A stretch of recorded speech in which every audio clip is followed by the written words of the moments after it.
বাবা, বেশ সুসজ্জিত। নিশ্চয়ই তুমি করেছো ইউজারশিপ। আমাকে সামেনি শিখিয়েছে। ইউজারশিপ অত্যন্ত তীক্ষ্ণ বুদ্ধি সম্পন্ন। ইউজারশিপের এই সৌন্দর্যবোধ অবাক করার মতো।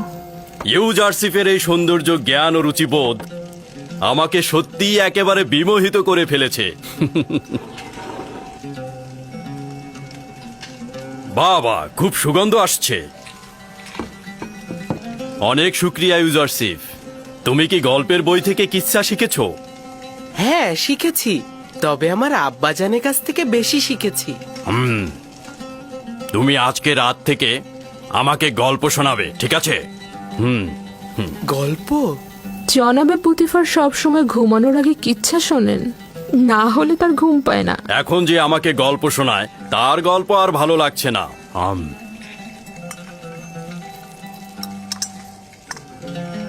কি ব্যাপার, কিছু বলছো না তো? দুঃখিত আলী জনাব। তাহলে আপনার বর্তমান কিতাব পাঠকের কি হবে? সুপার, ও ভিন্ন কোনো কাজে যোগ দেবে।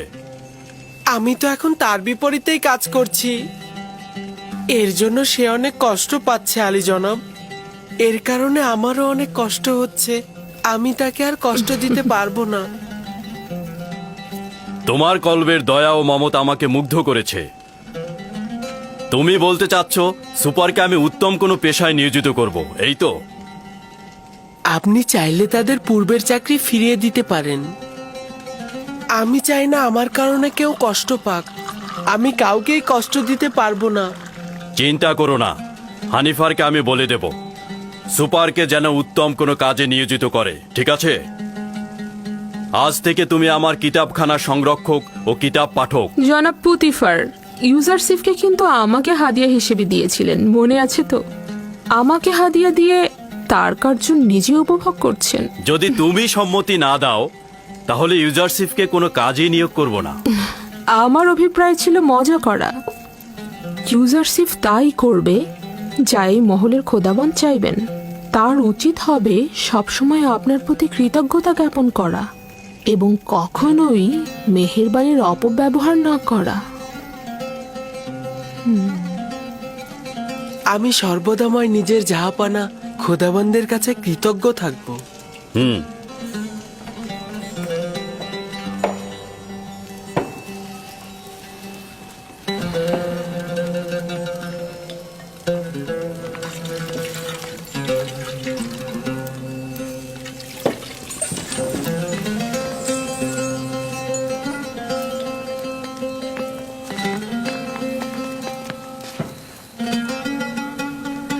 আমার সঙ্গে এসো।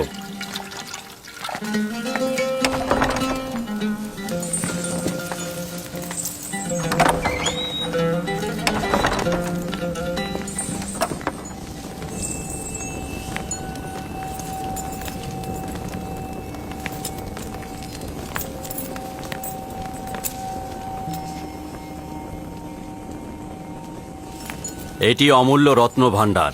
এর জন্য আমাকে যথেষ্ট পরিশ্রম করতে হয়েছে। এই কিতাব হয় আমি পাঠ করেছি, আর না হয় আমার কিতাব পাঠক সুপার পাঠ করেছে। জাহাপানা, আমাকে আজকে কোন কিতাবটি পাঠ করতে হবে?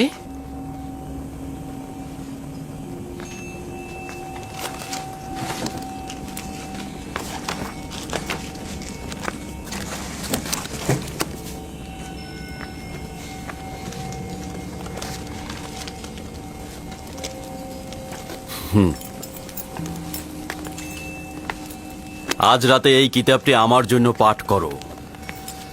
এটি এমন একটি কিতাব যেখানে মিশরের ভবিষ্যৎ সম্পর্কে ইশারা করা হয়েছে।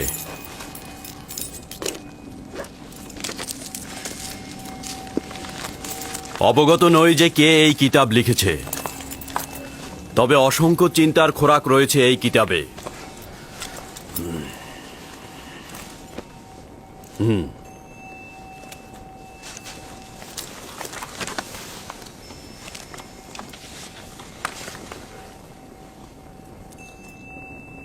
মিশরের ক্ষমতা চিরস্থায়ী নয়, শাসনের জুলুম চিরকাল থাকবে না। মিশরের মূল কাঠামোর আমূল পরিবর্তন হবে এবং ধনী গরিবের জায়গাও পরিবর্তন হবে।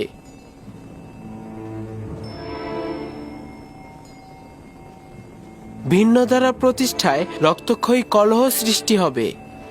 বৃত্তশালীগণ তাদের প্রাসাদ থেকে বঞ্চিত হবে। আমুন খোদা তার পূজা অর্চনা হারাবে এবং শক্তিশালী খোদা আসবে। হুকুমত জনগণের মধ্যে চলে আসবে এবং শক্তিশালী খোদার ইবাদত হবে। আমিও ধারণা করছি এই কিতাবের বাণী বাস্তব ক্ষেত্রে রূপায়িত হবে।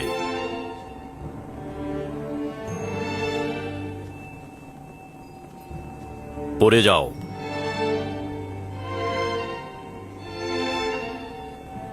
কি চিন্তা করছি ইউজারশিপ? ভাবছি আমি জ্ঞাত আছি।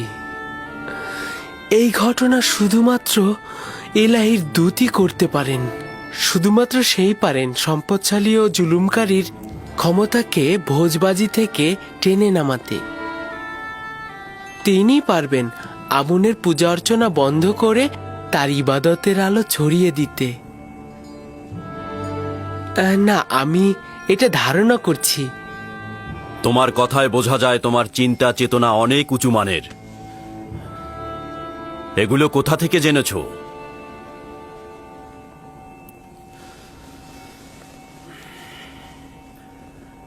আমি ধারণা করে নিচ্ছি তুমি আমুন খোদার অনুসারী নও, কিন্তু তার দুশমন হবার দরকার নেই। আমন শুধুমাত্র হস্তনির্ভর একটি পাথর, এছাড়া কিছু নয়। তার সঙ্গে দুশ্মনীর কি আছে?